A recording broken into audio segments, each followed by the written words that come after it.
Então, mais uma vez, boa noite a todos e sejam bem-vindos a esta aula aberta da Miss Lité sobre a poesia francesa. Uma perguntinha só, quem sabe, quem souber, coloca no chat, por favor, o nome do poeta que está aqui, que aparece nessa primeira imagem. Se alguém souber, coloque, por favor, o nome no chat, só para ver se vocês reconhecem de quem se trata, tá bom? Eu estava comentando, antes de iniciar a gravação, porque eu sempre esqueço de iniciar a gravação, que eu percebi, revendo o material dessa aula aberta, que eu me empolguei. Então, eu queria muito falar com vocês sobre esses 7 grandes poetas da literatura francesa, e já foi muito difícil reduzi-los a 7, os 7 grandes autores sendo Charles d'Orléans, Alphonse de Lamartine. Charles d'Orléans, que é um poeta medieval, da Idade Média francesa, é uma história interessantíssima. Os outros, Alphonse de Lamartine e Victor Hugo, são poetas do romantismo francês, então eu acabei efetuando um salto e passando diretamente da Idade Média para o romantismo francês. Tem uma lógica, porque o romantismo se interessa justamente pela Idade Média e vai ressuscitar. O mascote da Miss Lité chegou, se ele não chegou, ela não começou. Então, o romantismo francês resgata justamente a Idade Média. Então, eu acabei optando por colocá-lo, primeiramente, o Charles d'Orléans, e depois colocar Alphonse de Lamartine e Victor Hugo.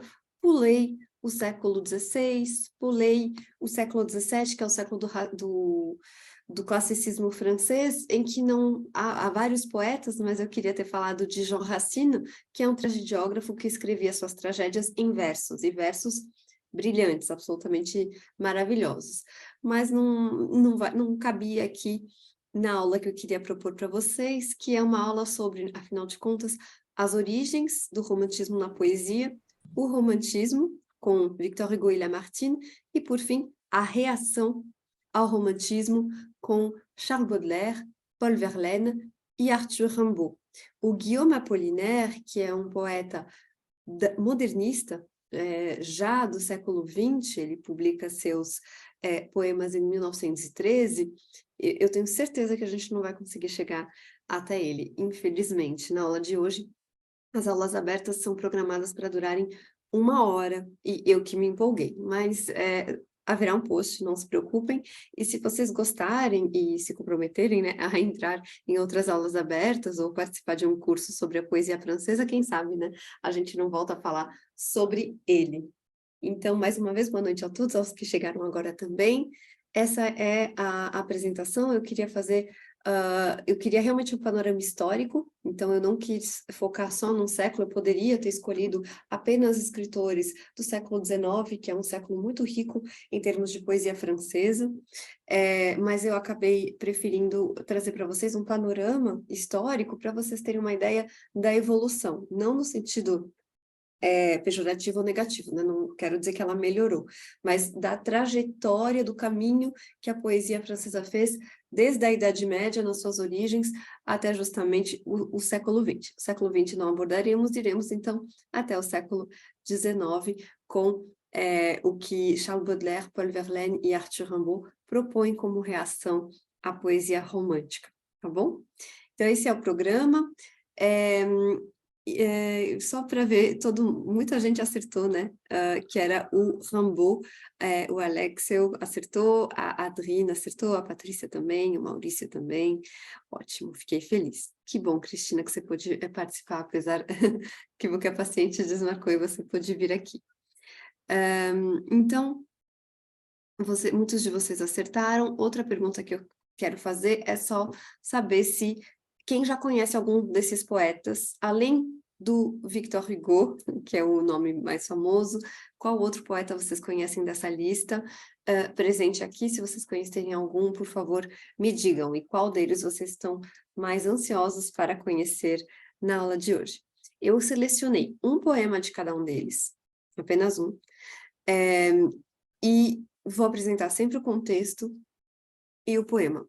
Eu gostaria de fazer uma análise aprofundada dos poemas, mas eu vou fazer uma leitura comentada dos poemas, e eu só queria deixar um recadinho antes, que é, se vocês têm interesse, né, em literatura francesa, ainda dá tempo de participar do clube de leitura da Miss Lité. Esse clube de leitura é um clube anual, ele dura 10 meses.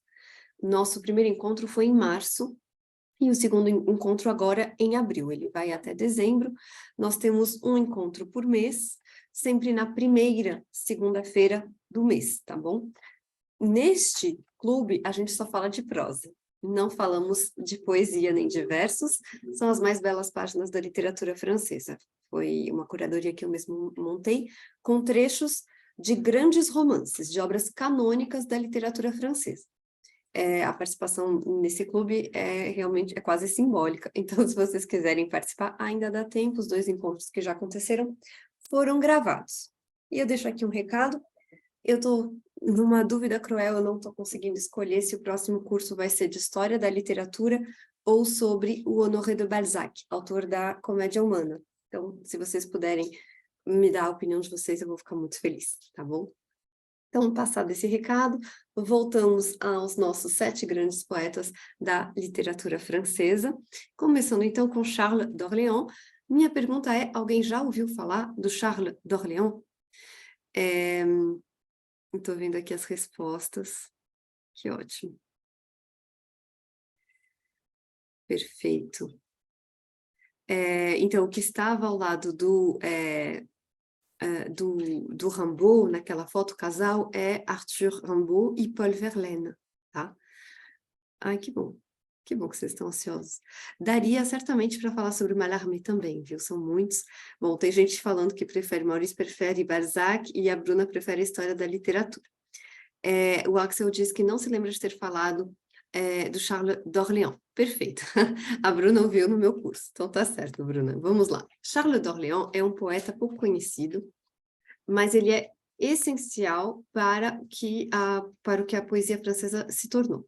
Ele era um príncipe, mesmo. Um príncipe da França, ele era sobrinho de rei, depois tio de rei e foi pai de rei. Só ele que não foi rei. Por um acontecimento, ele viveu de 1394 a 1465. Esse período corresponde ao período da Guerra dos 100 Anos, que foi uma guerra na qual a França e a Inglaterra entraram em um confronto que durou mais de 100 anos, quase 150 anos, mas a gente arredonda para 100 anos porque houve algumas tréguas nesse interim por conta da peste bubônica, essencialmente, que assolava a Europa naquele período e causava um grande desfalque na população, nos exércitos. Então, durante alguns períodos, houve algumas tréguas. Então, a gente arredonda a guerra que durou quase 150 anos para 100 anos, a Guerra dos 100 Anos. E Charles d'Orléans nasceu, então, neste contexto, ele teve uma infância absolutamente violenta, ele viu o pai dele ser assassinado quando ele era apenas uma criança, acabou sendo, então, super protegido pela sua mãe, e não só pela sua mãe, porque, afinal de contas, ele era um príncipe da França, um herdeiro, né, a coroa francesa, então vocês podem imaginar como ele era também protegido, apesar de saber desde pequeno que a vida dele corria perigo, né, era ameaçada. Em 1415, tem um acontecimento muito importante para a história da França e da Inglaterra também, que é a Batalha de Azincourt. Vocês já ouviram falar da Batalha de Azincourt? A Bruna, eu sei que já ouviu no meu curso. Alguém aqui conhece a Batalha de Azincourt? A Batalha de Azincourt é uma batalha da, justamente, Guerra dos 100 Anos, e foi um massacre para a França. Não é qualquer batalha, porque foi uma derrota que dizimou completamente a cavalaria francesa e a nobreza, a aristocracia francesa. Porque na época medieval, quem fazia parte da cavalaria, do exército que montava a cavalo, eram os nobres, eram os aristocratas, os senhores, né, que tinham vassalos do rei, mas que tinham dinheiro suficiente para manter cavalos, para ter uma armadura, que tinham passado, né, pelo processo, agora o nome em português me escapa, mas para você virar cavaleiro, né, tem um nome para isso. Então, essa cavalaria foi completamente dizimada na Batalha de Azincourt por um contexto muito específico, Porque, de um lado, havia a cavalaria francesa, que em teoria seria mais potente, mas na prática, ela ia enfrentar um exército de arqueiros. E arqueiros, que eram essencialmente, outra palavra que me fugiu agora, mercenários, e tinham uma técnica muito inovadora, que era um arco e flecha que era tinha mais de 1 metro de altura, e que eles conseguiam atirar.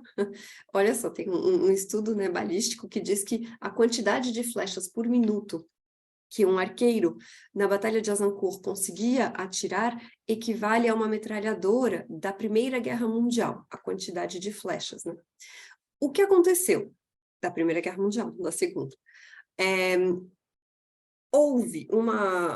Choveu muito durante dias antes do confronto. Essa chuva criou um lamaçal.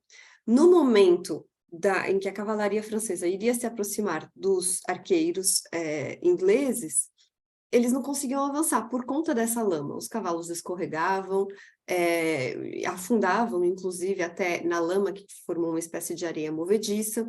Foi atrasando toda a cavalaria e eles ficaram completamente sob a mira desses arqueiros ingleses, que conseguiram, então, dizimar a cavalaria francesa. Só que não parou por aí, porque a batalha, então, foi perdida em algumas horas apenas. O cavaleiro, uma vez que ele cai no chão, se ele escorrega e cai do cavalo, as armaduras eram tão pesadas que eles não conseguiam nem mesmo se levantar sozinhos, né? Eles precisariam da ajuda de um escudeiro, a princípio para subir no cavalo, para levantar. Então, os que não morreram ali, sob os arqueiros, foram prisioneiros. Mas o rei da Inglaterra, que não é qualquer rei, ele até virou assunto de uma tragédia de Shakespeare, né? Mas não vou falar disso agora, não vem ao caso, decidiu, foi uma decisão inédita para a Guerra dos 100 Anos, que não haveria nenhum prisioneiro, com exceção do Charles d'Orléans. Todos os outros prisioneiros foram executados. Então, foi uma batalha, e é por isso que a cavalaria e a nobreza francesa foi dizimada, porque aqueles que não morreram no confronto, no momento do embate, foram todos executados naquele momento mesmo. Após a batalha, foram executados ali mesmo. E, com exceção, então, do Charles d'Orléans, porque o Charles d'Orléans era príncipe.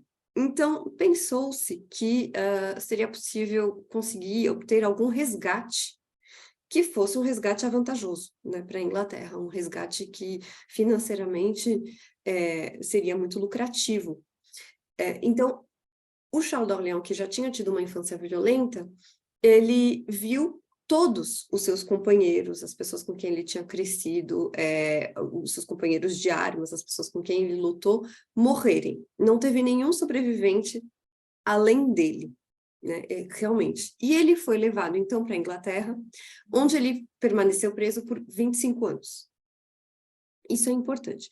Ele ficou preso por 25 anos na Inglaterra em condições que variavam muito. Então, em alguns momentos, como ele era um príncipe, ele era bem tratado, ele ficava preso numa espécie de castelo, tinha direito de passear nos jardins, e em outros momentos ele ficava trancafiado numa torre que não tinha janela, ou então numa torre que, ao contrário, na qual ventava muito e chovia dentro da cela. Ora, ele podia sentar-se à mesa com pessoas da aristocracia nobreza inglesa, que naquela época falavam francês, e compartilhar refeições, banquetes. Ora, ele era privado de comida e bebida por vários dias. Então, esses 25 anos de prisão foram anos que oscilaram muito, esse é o contexto. É durante esse período de aprisionamento que Charles d'Orléans começa a escrever a sua poesia. Por isso que eu estou dando o contexto para vocês, e vocês vão entender um pouco melhor a análise do poema. Sem esse contexto todo fica difícil. Quando ele foi preso, ele tinha uma esposa, e ele tem essa parte da poesia deles, tem um lirismo, que é o lirismo amoroso, no qual ele anseia muito pelo reencontro. com a sua mulher, mas ele nunca sabe, né? Ele não sabia se um dia ele seria solto. A França estava completamente falida por conta dessa guerra, inclusive ele voltou para a França, mas sem nenhum resgate. Devolveram ele à França porque ele começou a ficar muito caro, era caro manter esse prisioneiro, acabaram devolvendo. O rei também tinha mudado na Inglaterra e acabaram liberando o Charles d'Orléans sem nenhum, em troca de nada. E quando ele volta à França, ele descobre que a esposa dele já morreu. Esse retorno, então, é frustrante do ponto de vista, primeiro, afetivo, porque ele esperava se reencontrar com a sua esposa, isso não vai ser possível, mas também do ponto de vista político e social, porque quando ele chega, ele já é tio de rei. Ele saiu da França enquanto sobrinho de rei, poderia ter herdado, inclusive, a coroa caso ele não tivesse sido preso, e ele volta, ele é tio de rei, não é qualquer rei, é o Charles VII, que é o rei que mandou executar, ou que deixou, né, não mandou executar, claro, mas que deixou executar a Jeanne d'Arc, que também é o rei que não quis pagar nenhum resgate por ele. E aí, quando ele chega, Charles d'Orléans percebe que ele não é bem-vindo na corte. Então, ele vai criar a sua própria corte. E ele tem um sentimento de que, quando ele sai da prisão, ele tem 50 anos, naquela época uma idade já avançada, ele tem a impressão que a vida dele, ele passou a vida dele preso. A sensação dele é essa, e que ele é um personagem histórico, né? Poderia ter sido, porque sobrinho, tio, pai de rei, mas ele mesmo nunca foi rei, ele mesmo nunca teve um papel relevante na história, e essa era uma das suas grandes frustrações, um dos seus grandes arrependimentos. O lado irônico e paradoxal é que ele acabou entrando na história literária, justamente graças à sua poesia, mas ele não podia desconfiar disso enquanto ele vivia. Ele é um poeta melancólico, mas essa é a grande inovação dele, porque ele fez da melancolia o tema da sua poesia. E isso é uma inovação. Por quê?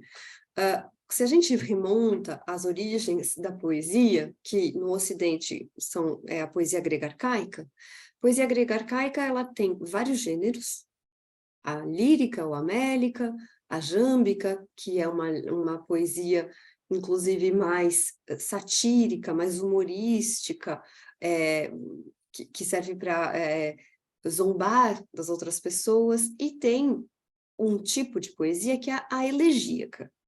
E a poesia elegíaca, ou as elegias, eram lamentos fúnebres, que aconteciam quando, por exemplo, alguém morria e você, um poeta, escrevia, então era encarregado de escrever uma elegia para essa pessoa que tinha morrido.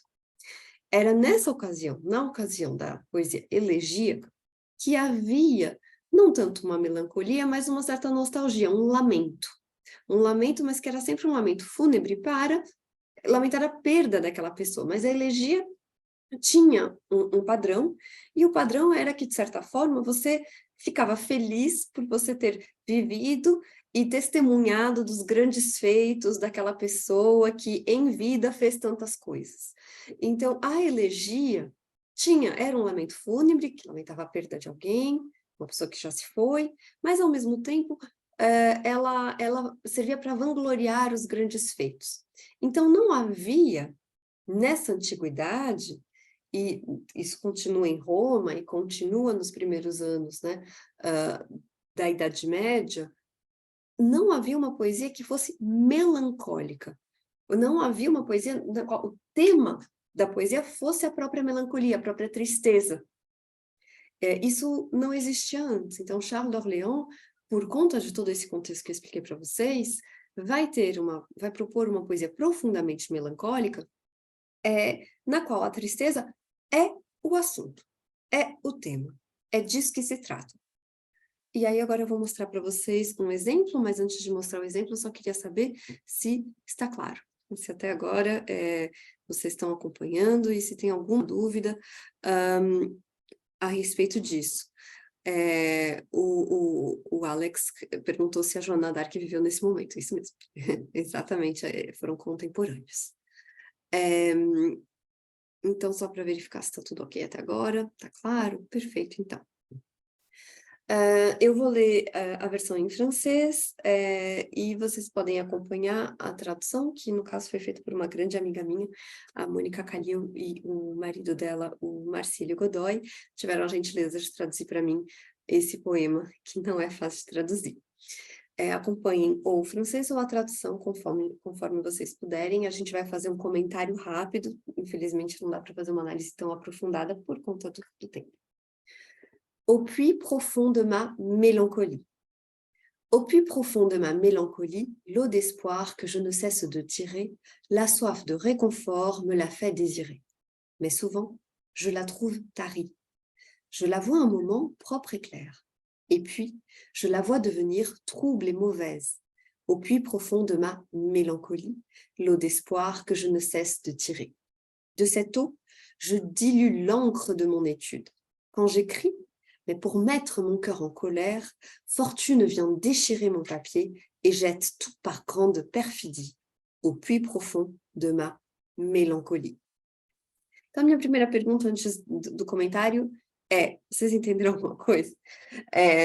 Esse poema, ele é claro, é transparente, ou ele parece para vocês um pouco obscuro? Por favor, me digam o que vocês acharam desta primeira leitura prévia, né? Antes da análise do poema em si. Então, só para ter uma ideia do que vocês acharam do que foi visto até agora, e depois eu volto a fazer a pergunta uma vez que a análise estiver concluída. Então, au puits profond de ma mélancolie, essa é uma época em que a ortografia francesa ainda não está consolidada. O francês é uma língua que tem muitos homófonos, muitas palavras que soam do mesmo jeito, e hoje em dia a gente consegue diferenciá-los por escrito, porque eles têm uma grafia diferente. Então, apesar da pronúncia ser a mesma, a pronúncia, quando a gente ouve, a gente deduz pelo contexto, e na escrita a gente consegue identificar imediatamente pela grafia, que já foi estabelecida. Naquele momento, isso não existia, e au puits profond de ma mélancolie tem dois sentidos possíveis, e, na minha interpretação, este poema brinca com isso. Então, ele usa a ambivalência da palavra puits. Pode significar poço. Essa é uma primeira, a mais evidente, é uma metáfora, né? No poço profundo da minha melancolia. E também significa no mais profundo da minha melancolia, que seria, então, redundante, seria uma insistência para falar sobre quando eu estou no ponto mais, no ápice da minha melancolia, au puits, que seria, hoje em dia, a gente pronunciaria au plus profond de ma mélancolie, no mais profundo momento da minha melancolia, quando ela está no pior momento possível. Então, neste poço profundo da minha melancolia, o que ele puxa? Porque um poço, por isso que é necessariamente poço, a gente, no poço, vai buscar água, né? Então, a gente puxa um balde, né? Que o poço, ele cava um buraco fundo e ele consegue ter acesso a uma fonte de água. E você puxa uma corda e essa corda leva, então, à superfície um balde cheio de água. É assim que funciona.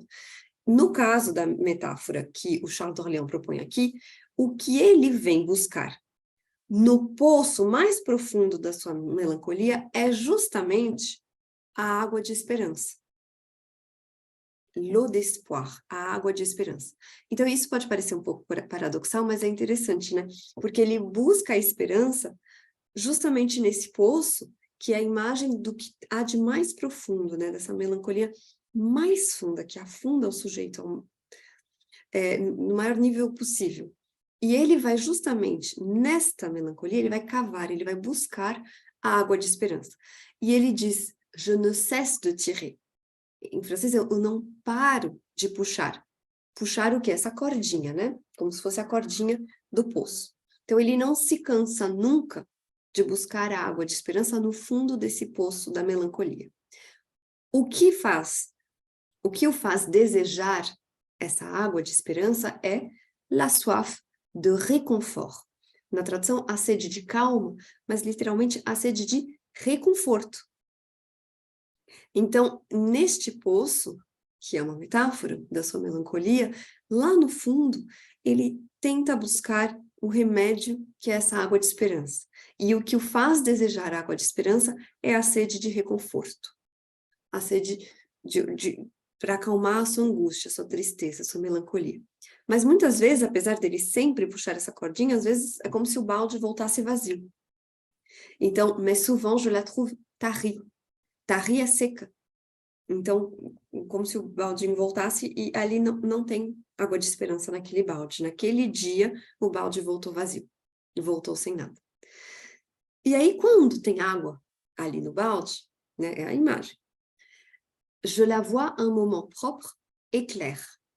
A água de esperança, a água que vem lá do fundo da melancolia, do poço profundo da melancolia, tem momentos em que por um instante ela está límpida, ela está clara, ela está limpa também. Propre et clair é isso, límpida e clara. Só que tem outros momentos, e de repente, né, ele contempla, ele vê a água se transformar numa água turva e imprópria, em francês, mauvaise, maldosa, porque em vez de fazer-lhe bem, ela lhe faz mal. E aí ele repete esse refrão, no poço mais profundo da minha melancolia, né, a água de esperança eu sigo a tirar, né, não paro de buscar. Não. E aí o que é interessante, e é um poeta metalinguístico que vai falar do fazer poético, e isso é extremamente inovador, isso é algo moderno, de cette eau, je dilue l'encre de mon étude. É desta água, tá? E que inclusive pode ser a água turva, não só a clara e límpida, que é transparente, né? Mas dessa água turva, que ele pegou lá no poço profundo da sua melancolia, da sua tristeza, da sua dor, ele tira o quê? Ele dilui a tinta para o meu estudo. A tinta do meu estudo é a tinta que ele usa para escrever, l'encre. Encre, que também em francês significa âncora, e ele também brinca um pouco com isso, né? A âncora como aquilo que, né, que leva para o fundo, mas é a tinta que ele usa para escrever. Para escrever o quê? Os seus poemas, a poesia. Então, aquilo que alimenta a sua poesia, a poesia do eu lírico, é a própria melancolia, a própria tristeza. Que não é só o tema, mas é também o material, o modo graças ao qual ele escreve. A tinta, sem a tinta não há escrita. E essa metáfora se dá pela água. A água de esperança vira a tinta do estudo. Quando escrevo, né? Então é isso. Desta água eu diluo a tinta do estudo quando escrevo. Mas, né? Pour mettre mon cœur en colère, fortune vient déchirer mon papier. Mas para irar o meu coração, a fortuna, a sorte, né, o destino, vem rasgar o meu papel. Então, que é o outro material necessário para a poesia.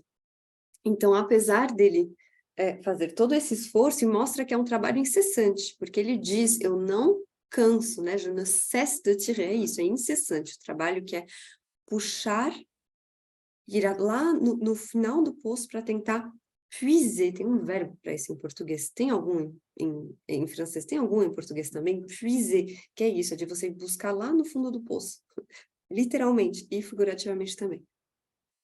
Mesmo quando ele tem esse material, que é a tinta da melancolia, às vezes o acaso vem rasgar o seu papel.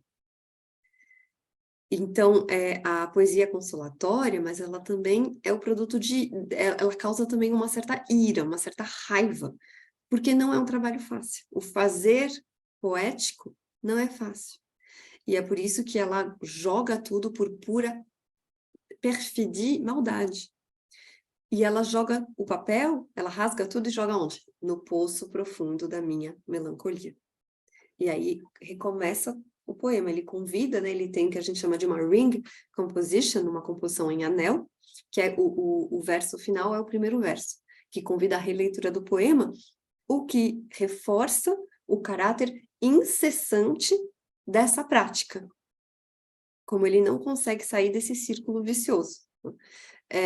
Por um lado, então, a poesia é consolatória, mas essa poesia consolatória é uma poesia que tem tanto no seu tema quanto na sua forma, pelo material, pela tinta, as suas origens na melancolia que ele sente. Então, ela é o remédio, em alguma medida, para essa melancolia, mas, ao mesmo tempo, ela não existiria se não fosse por ela, pela melancolia.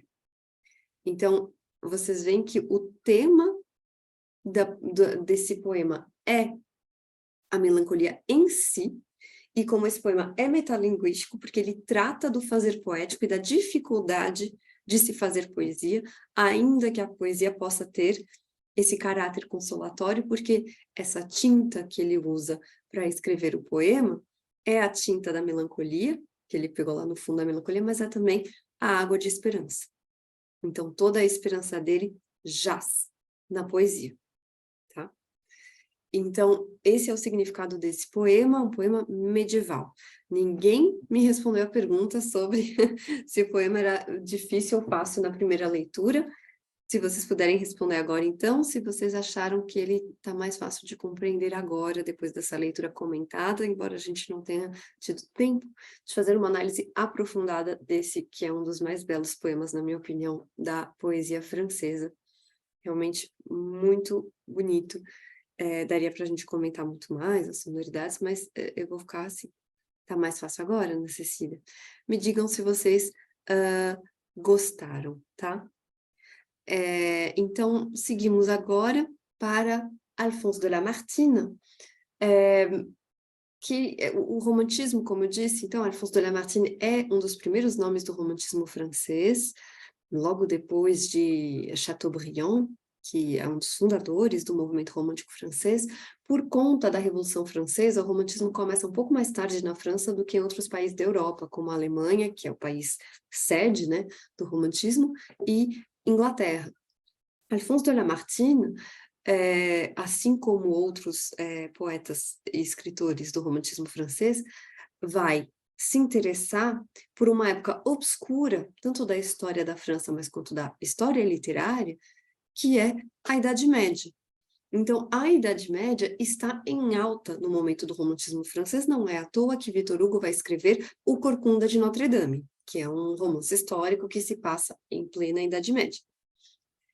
Alphonse de Lamartine, na poesia, resgata, então, esse aspecto, esse lado, né, o romantismo se aproxima muito de Charles d'Orléans, porque faz parte do romantismo você ter esse mal de vivre, essa dor de viver. Achar que é difícil viver, que a vida, né, não é algo fácil, né, que não é fácil necessariamente ser feliz, alegre. Então, o romantismo, ele traz essa dor de viver desde a primeira obra que a gente atribui ao romantismo, que é Os Sofrimentos do Jovem Werther, que é uma obra do Goethe. Então, o romantismo tem como tema principal esse mal de viver, essa dor de viver. Le mal de vivre, em francês. Por isso que ele vai se interessar por um poeta como, por exemplo, Charles d'Orléans, e este poema em particular. O poema do Charles d'Orléans, a gente poderia classificá-lo de lirismo intimista, ainda que não tenha sido um poema abertamente autobiográfico. Com o contexto que eu dei para vocês, vocês percebem que a inspiração por trás do poema é autobiográfica. Talvez esse poema não existiria se não fosse pelo seu contexto muito específico. Então, ainda que ele não relate a sua rotina, ele não conte em detalhes a sua rotina, um episódio particular do que acontece com ele, a gente entende que é um poema muito pessoal. Isso a gente chama de lirismo intimista. Então, a gente tem um eu lírico, que estava muito presente, né? Au plus profond de ma mélancolie, então, minha melancolia, ele reivindica a melancolia como a dele. O Lamartine vai fazer essa mesma coisa, ele vai pegar ele vai pegar justamente esse mesmo caráter pessoal da poesia, tá? Isso é um resgate, porque nos séculos anteriores a poesia era usada, os versos eram usados, mas, por exemplo, se a gente fosse pensar nas fábulas do La Fontaine, que é um poeta, mas ele conta algo mais coletivo do que algo pessoal, vocês percebem? Não é uma fábula que diz tanto sobre o narrador, sobre o autor. O Alphonse de Lamartine volta para uma poesia mais próxima daquela que propõe o Charles d'Orléans. Então, esse lirismo intimista se vê no lac. Le lac é um dos poemas mais bonitos também da literatura francesa, um dos mais citados. Eu peguei os poemas mais famosos mesmo para vocês. As pessoas na França, muita gente conhece de cor esse poema, mas é um poema muito longo, então eu não pude trazê-lo inteiro para a aula de hoje. Eu selecionei justamente o trecho que é o mais famoso, que todo mundo conhece de cor. O contexto também é importante para a compreensão desse poema. Em 1816, Alphonse de Lamartine, ele sentia muitas dores no corpo, e ele vai para uma cidadezinha da França, perto dos Alpes, que se chama Aix-les-Bains. Ela se chama assim porque ela tinha águas termais, né, térmicas, desde a época, inclusive, romana. Então, tem águas térmicas, águas termais, que tinham, né, propriedades de cura. Então, o Alphonse de Lamartine vai até essa cidade com o intuito de curar-se de dores que ele sente, e ele vai nessa viagem acompanhado de uma mulher por quem ele está apaixonado, que é a Julie Charles, perdidamente apaixonado por ela. Essa cidade, que é uma cidade, então, de águas termais, ela fica no pé de um lago, de um grande lago, que é o maior lago natural da França. Então, é um lago imenso, é um lago muito profundo, é um lago no qual, inclusive, hoje em dia não tem mais, mas havia tempestades nele, hoje em dia isso foi controlado, mas era um lago que podia ser tempestuoso, com ondas, que é um lago grande, em volta de montanhas. E eles passaram uma temporada, então, ali juntos. A Julia era casada, mas eles passaram uma temporada lá, ali como um casal. Em 1817, a Julie morre prematuramente, ela é muito nova, ela falece, e ele volta no ano seguinte, porque essa cura que ele tem que fazer é anual, e ele volta para essa mesma cidade, só que ele volta sozinho. Simplesmente com a lembrança, né, da Julie. Então, esse é o contexto para vocês compreenderem o lago, poema agora do Lamartine. Esse poema foi traduzido pelo Machado de Assis.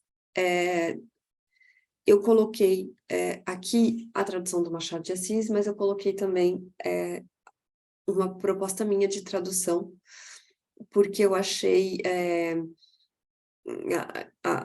que a tradução do Machado às vezes era um pouco difícil, então eu incluí também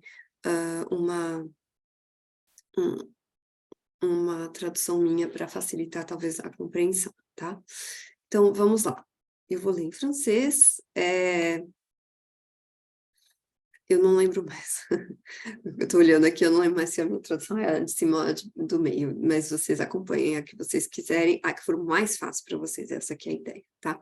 Eu leio em francês, vocês podem confrontar, porque eu achei a tradução do Machado, eu achei em alguns momentos ela muito distante do texto, por isso. Então, eu tentei fazer uma tradução menos literária, mas mais literal, mais próxima daquilo que ele trouxe, o Lamartine. Então, vamos lá.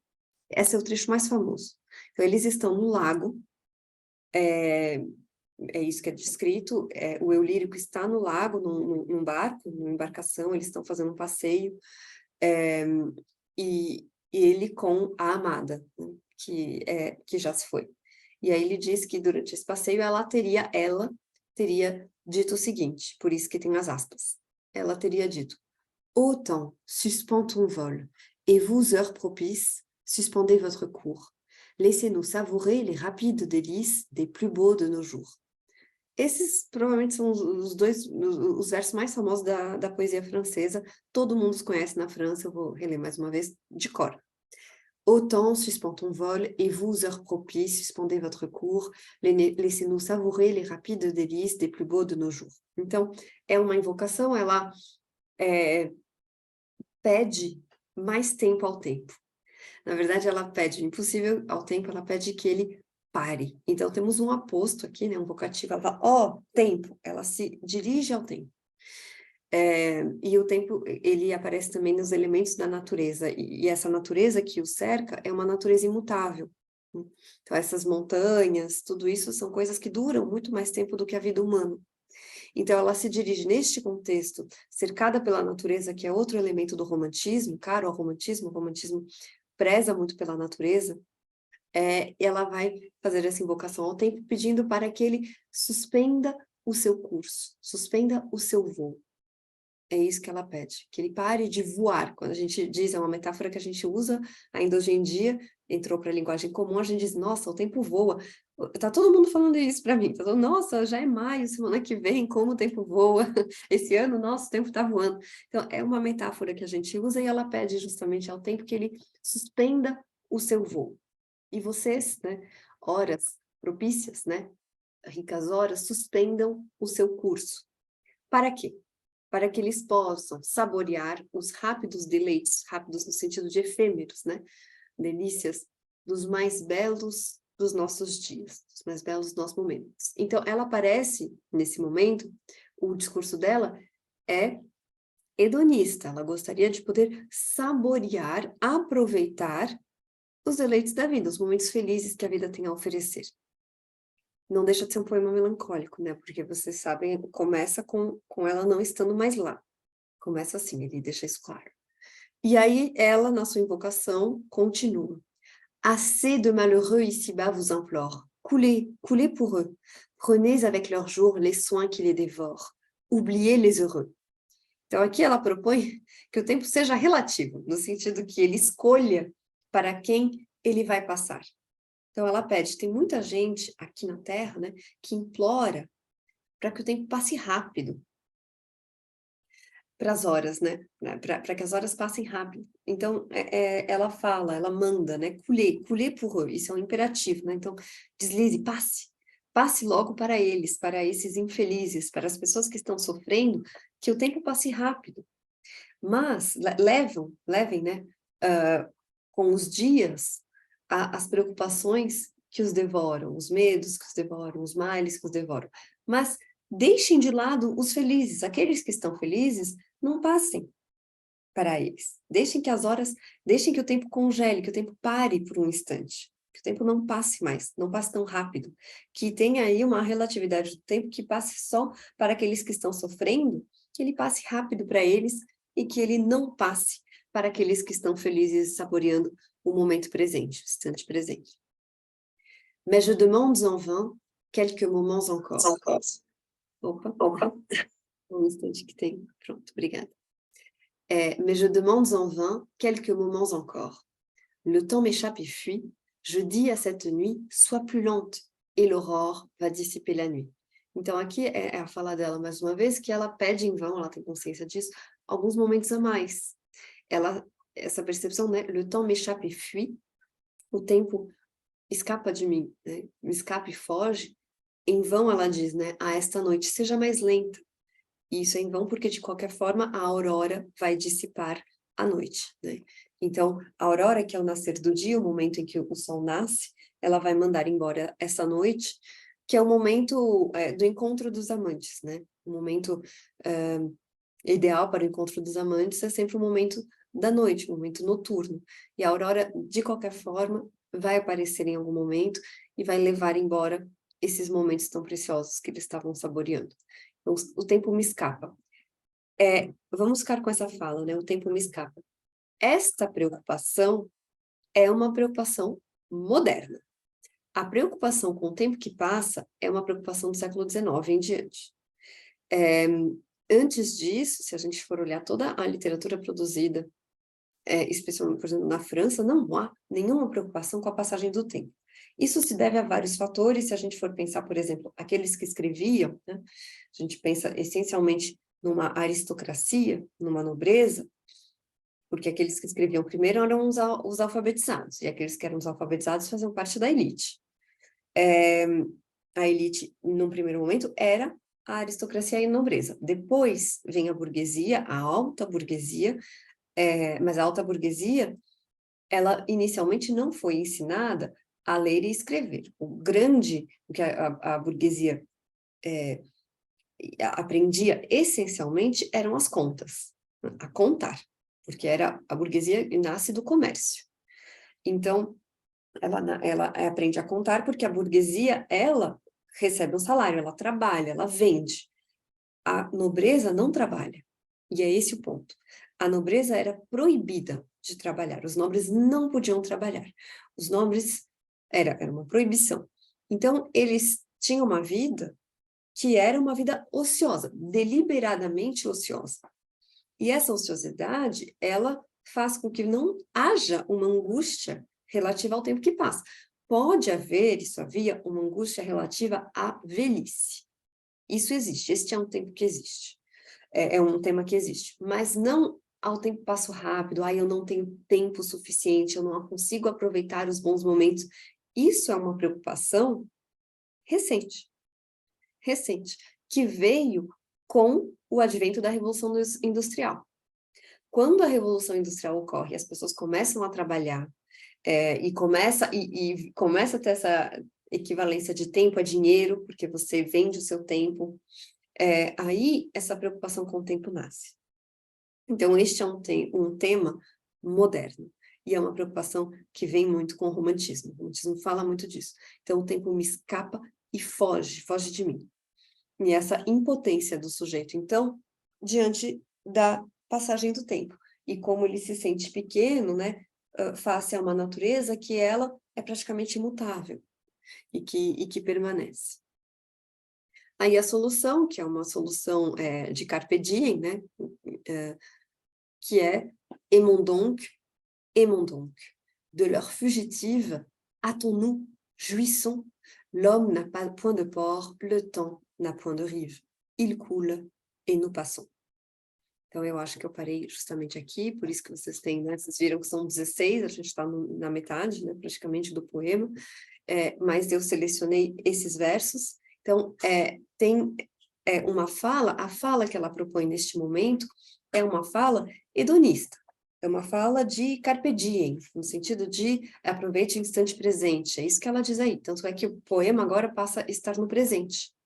Então, ela diz, aimons donc, de l'heure fugitive, hâtons-nous, l'homme n'a point de port, le temps n'a point de rive, il coule et nous passons. Toda essa estrofe, ela está no imperativo e no presente, e no tempo presente, não mais no passado. Então, o que ela está pedindo, a solução, já que o tempo passa, e isso enfim, não há nada que possa ser feito, a solução, então, é amar-se. É amar-se, é apressar-se, hâtons-nous, é isso, e jouissons, que é o gozemos, aproveitemos esse tempo presente, né? E l'homme n'a point de port, o homem nunca tem porto, ou seja, ele não pode parar nunca, ele não pode aportar, né? Parar um instante nessa metáfora, que é o tempo que passa, que é uma metáfora, às vezes, de navegação. O homem não tem como baixar a âncora em nenhum momento e fazer com que a embarcação dele fique estável num ponto só, num momento só, que ele pare num porto. Isso não existe. E o tempo não tem bordas, não tem rivas, não tem baliza. Ele passa, ele escorre, essa ideia também de il coule, ele escorre, ele foge, né? A gente não tem como pegar com as mãos água, né? Ela vai escorrer pelos nossos dedos. Então, é por isso que a metáfora do tempo muitas vezes é associada à água, que é aquilo que é insaisissable. Eu peço desculpa, essas palavras estão fugindo muito hoje em português, mas insaisissable é aquilo que você não consegue apreender, né? Não consegue pegar com as suas próprias mãos. E nós passamos. Então, um poema agora, então, que tem essa... ele é um poema melancólico, é um poema mais elegíaco que o outro, porque é um lamento fúnebre. Ele vai fazer o elogio desta mulher amada, só que dentro desse lamento fúnebre, porque começa constatando que ele está sozinho, ele coloca ela como viva, colocando-a no discurso direto, porque é ela que se exprime, se expressa ao tempo e pede isso. Ela, claro, né? Ela assume, por um momento, por algumas estrofes, o eu lírico do poema. É ela que fala e ela fala ao tempo. E ela tem essa invocação, que agora é uma invocação hedonista, porque já que o tempo não vai parar mesmo, a única solução para nós seres humanos aqui é aproveitar o momento presente. E aí, quando ela termina de falar, volta para o poeta, o eu lírico, que já perdeu a mulher que ele ama, e tendo perdido ela, ele percebe o quanto esses momentos eram preciosos e como eles realmente não vão se repetir, porque ela morreu, então é o irremediável, não tem mais como ele voltar mais uma vez. E quando eles foram, ele não sabia que eles não teriam uma outra temporada juntos, é esse o ponto. Então, ele vai se lamentar disso e olhar para trás e dizer justamente, tudo que nós temos é o momento presente e algumas lembranças, só que as lembranças são dolorosas. Então, é um poema nostálgico, é um lamento fúnebre, e no meio dele tem essa mensagem, que é uma mensagem hedonista, de prazer e de pressa para aproveitar o momento presente. Então, este é o lago. Até aí, alguma questão? Vou dar alguma olhada. Não está errado, não. A Elvire, é isso mesmo, mas Elvire é o nome poético, né, que ele dá para a Julie, tá? Então, a Julie, que é o nome dela de verdade, na obra poética do Alphonse de Lamartine, como ela era casada, ele vai dar a ela o nome de Elvire. Então, essa é a análise, o comentário de O Lago. Por enquanto, eu gostaria de saber qual dos dois vocês mais gostaram até agora, se vocês preferiram O Poço Profundo da Minha Melancolia ou O Lago, e se vocês estão acompanhando bem, tá? Me digam se está tudo certo. Tô achando que eu vou ter que dividir essa aula em dois, e a gente vai deixar, né, agora esse Victor Hugo e todos os três, os modernos, o Charles Baudelaire, Rimbaud e Verlaine, para uma outra aula, porque já são 8h25. Vamos lá, Victor Hugo não dá para não falar do Victor Hugo, porque hoje em dia ele é muito conhecido como romancista, ele é um dos grandes nomes da literatura francesa. Quando foi feita há alguns anos uma pesquisa no mundo todo, ele é um dos 3 nomes que aparece, né, dos nomes mais famosos dos grandes escritores, dos 3 escritores que são citados, nenhum desses outros poetas são citados tanto quanto o Victor Hugo. Na época em que ele era vivo, ele era também muito conhecido pelo seu teatro, ele fez sucesso, primeiro, como dramaturgo, enquanto dramaturgo, e nos anos 40, o teatro dele, que ele começou a escrever nos anos 20, 30, começa a desagradar, no sentido que ele já é um teatro um pouco mais velho, que não tá mais, não é mais um teatro de vanguarda, porque quando ele começa a produzir, a escrever peças de teatro, ele é da vanguarda, porque ele é romântico, dessa primeira onda do romantismo. Então, o que ele faz é inovador, é diferente, é original. Só que nos anos 40 ele continua 40, 44, 43, 42, ele ainda estava escrevendo peças naquele mesmo molde, dos anos 30, e elas já não agradam mais tanto ao público, e ele vai passar por uma depressão muito grande, nesses anos 40, que vai fazer com que ele se afaste completamente do teatro. Então, ele para de escrever drama, em parte porque as peças dele já não têm mais sucesso, elas ficam pouco tempo em cartaz, o lucro de um dramaturgo é em função dos assentos que são vendidos, então é como se não compensasse mais, e ao mesmo tempo ele perde a sua filha, que é a sua filha preferida, é a Léopoldine. O Victor Hugo é casado, mas ele tem uma amante, que é a Juliette Drouet, que era justamente uma artista, uma atriz de teatro. Eles se conheceram num ensaio para uma peça que ele tinha escrito, e ela já é amante dele há 10 anos, ela vai ser a companheira da vida dele, eles vão passar mais de 50 anos juntos. E eles fazem viagens juntos. Então, a Juliette Drouet e o Victor Hugo estão viajando de férias, quando o Victor Hugo abre o jornal, e ele é um homem importante, ele é pair de France, é um cargo que seria semelhante ao cargo de senador, e ele abre, então, um jornal e ele lê a notícia da morte da filha dele, Leopoldine. É assim que ele descobre que a filha dele morreu, lendo o jornal. A Leopoldine tinha acabado de se casar. Ela era recém-casada, e ela foi fazer um passeio de barco no Sena, junto com o seu marido e um amigo. Teve uma tempestade, uns ventos fortes, o barco virou, Leopoldine não sabia nadar, além de tudo ela usava aqueles vestidos das mulheres naquela época com umas armações de metal muito fortes, com um corpete muito apertado, um espartilho, e ela foi direto para o fundo, né? Se a gente for pensar em todo aquele peso que as mulheres carregavam, e ela não conseguia nadar, ela não sabia nadar.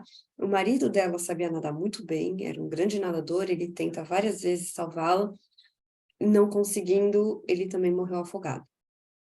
Então, naquela época ficou entendido como se ele tivesse escolhido morrer ali junto com ela, porque ele era um exímio nadador. Então, o Victor Hugo, nessa viagem, descobre assim, então lendo o jornal, que a sua filha, que era seu xodó, morreu. Esse luto pela Leopoldine vai desencadear uma depressão e ele vai deixar de escrever muita coisa. Ele para de escrever Os Miseráveis, ele vai retomar também por algum momento, mas ele para de escrever drama, ele não escreve mais teatro, ele para também por um momento de escrever poesia. Então, ele simplesmente deixa por um período de escrever qualquer coisa, e ele deixa também a vida pública, política, porque ele vai se envolver num escândalo de adultério com outra amante dele, que não vem ao caso. Eu ofereci um curso sobre o Victor Hugo em 2021. Era um curso sobre vida e obra de Victor Hugo, no qual eu acabei analisando mais detidamente, tinha 3 aulas, uma aula sobre a sua vida e obra no geral, falando de sua poesia e do seu teatro, e eu analisei detidamente 2 romances, O Corcunda de Notre Dame, que é o seu primeiro grande romance, e Os Miseráveis. Este ano, saiu a tradução dos Trabalhadores do Mar pela Unesp. E sairá, e agora eu esqueci o nome da editora, mas uma tradução inédita no Brasil do último romance do Victor Hugo, que é 93, 93, em francês. Um romance muito interessante, um dos mais sombrios que ele tem escrito, o seu último romance, que trata da Revolução Francesa, mais especificamente do período do terror. Se vocês tiverem vontade, se vocês sentirem que gostariam, vocês me falam, porque eu gostaria de dar esse curso de novo sobre vida e obra do Victor Hugo, desta vez analisando detidamente 4 obras. O Corcunda de Notre Dame, Os Miseráveis, Les Travailleurs de la Mer, Os Trabalhadores do Mar, e 93. Eu gostaria muito disso. O Homem que Ri, que é um romance do Victor Hugo, infelizmente ainda não tem uma tradução que se preze em português, né? Pelo menos não no Brasil. Então, deixaríamos ele de fora. Se vocês acharem que esse curso interessa, vocês me avisam. Por enquanto, ele não... É só um desejo meu, mas ainda não está previsto. Esse poema, Demain de l'Aube, é um poema que também tem um lirismo intimista, e aí ele é de cunho autobiográfico total. É um poema autobiográfico mais ainda do que o Lago, porque o Lago, ele acaba colocando tipos. Então, o eu lírico do poema, e até mesmo a moça que se expressa com o tempo, fala com o tempo, o lamento que ela dirige, ou a prece que ela faz, é uma prece universal. Então, todos nós podemos querer que o tempo suspenda o seu curso, o seu voo em algum momento ou outro. Então, os leitores, eles podem se identificar com o eu lírico de O Lago, apesar de ter um lirismo intimista. No caso de Demain de l'Aube, é mais que isso, é um poema pessoal. Pessoal, porque ele vai falar do luto dele. Vocês vão ver como, por mais que a gente consiga a gente sente muita compaixão e muita empatia por ele, é um lamento dele, pessoal, que não alcança o universal. Ele não fala de um pai que perdeu uma filha. Ele está falando do próprio processo dele, de como ele lida com esse luto. Então, ao final da análise desse poema, eu vou encerrar a aula de hoje. Da leitura, não é uma leitura detida, mas vamos lá. Demain de l'Aube. Demain de l'Aube, À l'heure où blanchit la campagne, je partirai. Vois-tu, je sais que tu m'attends. J'irai par la forêt, j'irai par la montagne, je ne puis demeurer loin de toi plus longtemps. Je marcherai les yeux fixés sur mes pensées, sans rien voir au dehors, sans entendre aucun bruit, seul, inconnu, le dos courbé, les mains croisées, triste, et le jour pour moi sera comme la nuit. Je ne regarderai ni l'or du soir qui tombe, ni les voiles au loin descendant vers Harfleur. Et quand j'arriverai, je mettrai sur ta tombe um buquê de houx vert e de bruyère en fleurs. Então, a gente tem aqui uma caminhada. Eu ainda tenho que falar mais alguma coisa do contexto, porque a Leopoldine morre em 43 e em 51, em 1851, 52, o Victor Hugo é obrigado a exilar-se. Ele vai ter que se exilar porque ele é contra o golpe de Estado que o Napoleão III dá. Ele tinha eleito o Napoleão, que era sobrinho do Napoleão, só que o presidente Napoleão, que era presidente da Segunda República da França, dá um golpe de Estado e se declara imperador e inicia, então, o Segundo Império. Victor Hugo, que era republicano e democrata, fica revoltadíssimo e ele é uma persona não grata. Tem vários mandados de prisão contra ele na França, e se ele fosse preso, ele seria executado. Então, ele foge para a Bélgica, primeiro, e da Bélgica ele vai para um longo período de exílio, onde ele vai ficar em duas ilhas da Inglaterra, Jersey e Guernesey. Então, ele vai morar 20 anos em Jersey e Guernesey. Jersey ele fica pouco tempo e ele se instala mesmo em Guernesey. Nesse inteirinho, durante esses 20 anos, ele tem algumas preocupações. A primeira delas é que ele morre de medo de morrer longe da França, de não morrer na França. E o que ele mais sofre é não poder fazer essa peregrinação anual que ele fazia junto ao túmulo da Leopoldine. Então, ele sempre, todo ano, ele era uma peregrinação mesmo, porque ele ia andando de Paris, caminhando até a cidade onde tinha sido enterrada a Leopoldine.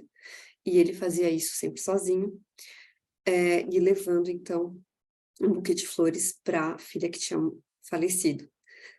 E, naqueles anos de exílio, ele não pode mais fazer essa caminhada, pensando na filha e deixando o buquê de flores no túmulo dela.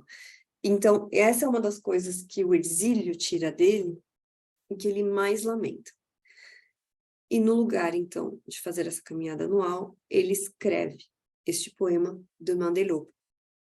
Então, Demain de l'Aube é um pai, um eu lírico, que ao amanhecer, assim quando o sol nasce, no momento em que a campina clareia, né, ele vai partir, ele partirá. E aí ele se dirige falando tu para a filha, que já se foi. Veja, né? Vois-tu, je sais que tu m'attends. Eu sei que você está a me esperar. Irei pela floresta, irei pela montanha, não posso permanecer longe de você por mais tempo. E isso é justamente porque ele não estando junto a ela, porque ele está exilado fora da França, ele se sente ainda mais longe da Leopoldine. Je marcherai les yeux fixés sur mes pensées. Então, caminharei com os olhos fixos nos meus pensamentos, nas minhas lembranças, sem nada ver ao meu redor, sem ouvir um pio, sem ouvir nada, sozinho. Inconnu, isso é muito importante, desconhecido, inconnu, desconhecido. Então, só, mas também desconhecido. Ele era um homem notório, né? Todo mundo conhecia, mas naquele momento é como se ele ignora todo mundo à sua volta e ele espera que o mundo o ignore também, que ele seja desconhecido ali de todos, que ele permaneça só, com seus pensamentos, com as lembranças que ele tem da filha dele, numa posição de tristeza, porque ele está com ele está curvado, com as costas curvadas, as mãos cruzadas, triste. Então, o que ele quer é poder viver esse luto, poder viver esses momentos de tristeza. Não se trata de espantar a tristeza, de querer que ela passe logo, de querer transformar a tristeza em algo produtivo. Trata-se, ao contrário, de poder viver o luto, de poder viver e ter a experiência da tristeza, de estar só, desconhecido, nessa posição prostrada, né? Com os olhos, o olhar fixo nos seus pensamentos e não na natureza em volta, e poder até mesmo saborear, viver esse momento de tristeza plenamente. E o dia para mim será como a noite, será tão sombrio quanto a noite. Não olharei nem mesmo o ouro da noite que cai, né? Porque o dourado da noite que cai, que é justamente o pôr do sol.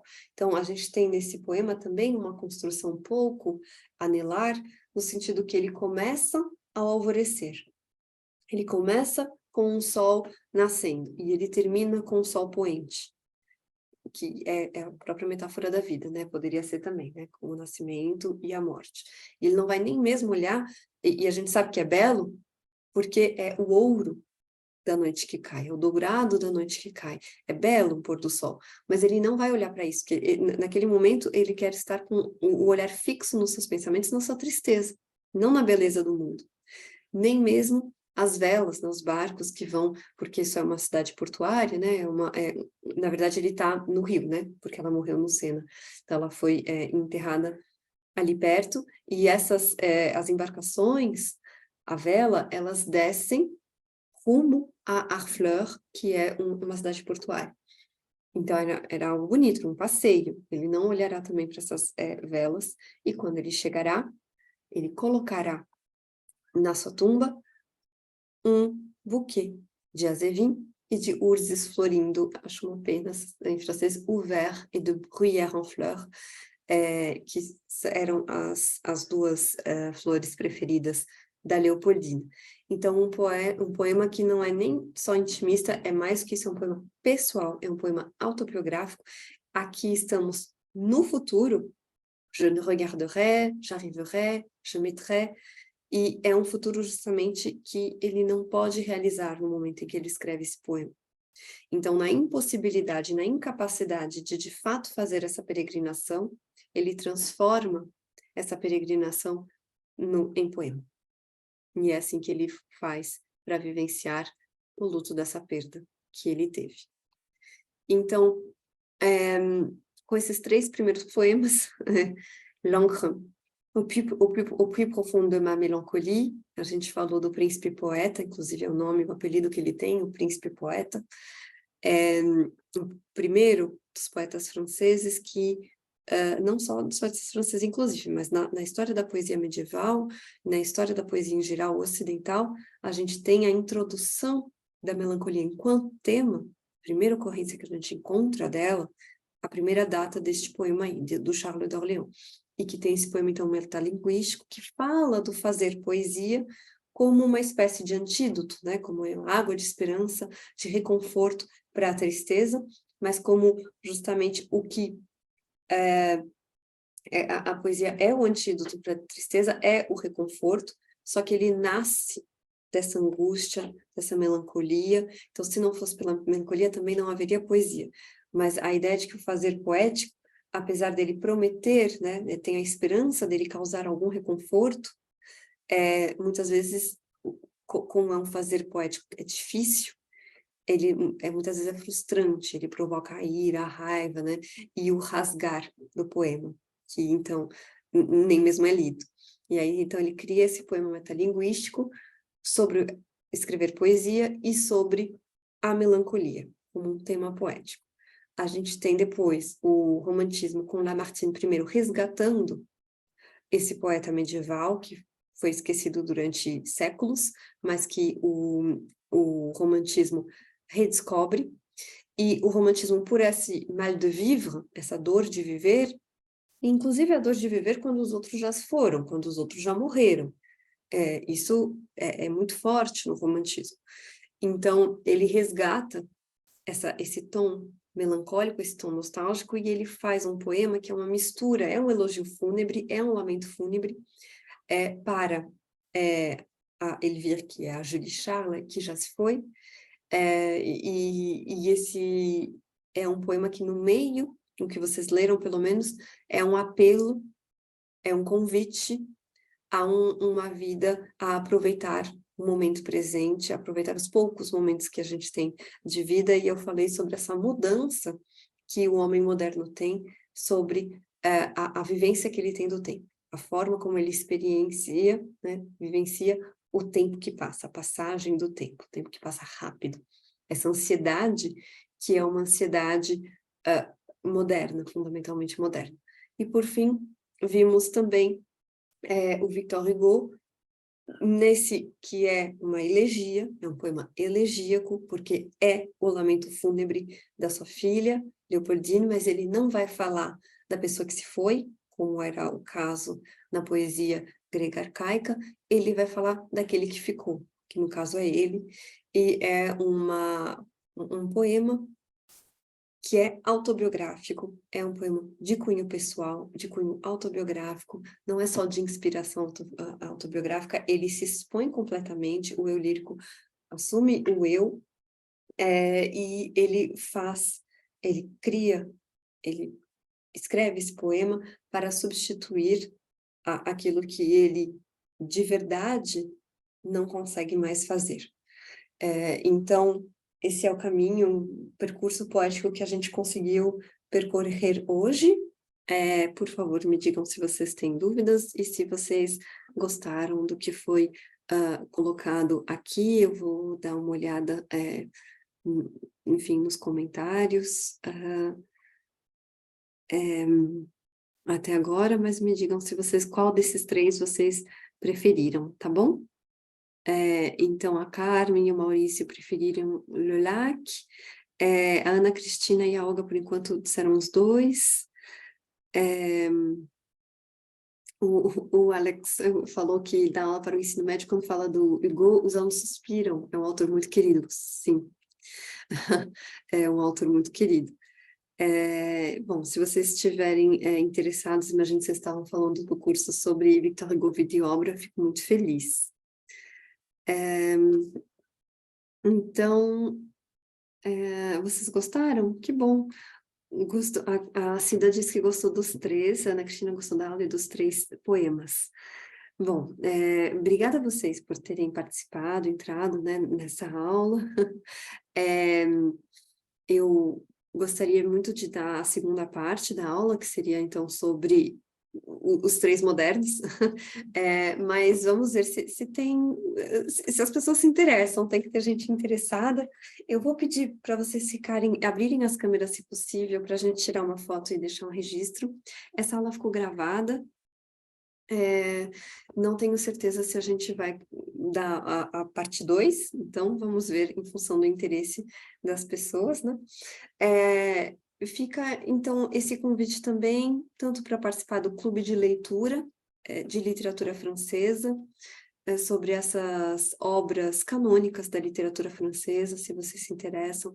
A gente faz uma análise aprofundada, comentada de um trecho de uma dessas obras conhecidas, por exemplo, Os Miseráveis, O Conde de Monte Cristo, O Vermelho e Negro, tudo isso é comentado. Em Busca do Tempo Perdido, e a ideia é que funcione como uma espécie de menu degustação da obra, para vocês decidirem se vocês querem ler ou não o livro inteiro, integralmente, e eu faço toda uma contextualização para que a leitura da obra seja mais palatável, porque às vezes os clássicos parecem difíceis numa primeira leitura, mas não precisam ser tão difíceis assim. Todo mundo que ia ligar a câmera ligou? Então vamos lá. Oi, Paula, querida, obrigada por ter ligado a câmera, viu? Então, os que ligaram, vamos lá. Digam, sei lá, Victor Hugo, pode ser? Então vamos lá, Victor Hugo. Ah, lindos. Muito obrigada por terem participado. E a gente fica esses convites, então, com esse convite também para os dois próximos cursos, um sobre o Balzac e a comédia humana, ou sobre a história da literatura. Eu vou colocar essa enquete no Story, se vocês puderem votar e dizer qual dos dois cursos mais interessa, eu agradeço, tá bom? Um grande beijo a todos, e uma boa noite, uma ótima semana, e a gente se vê numa próxima aula aberta, tá bom? Beijão.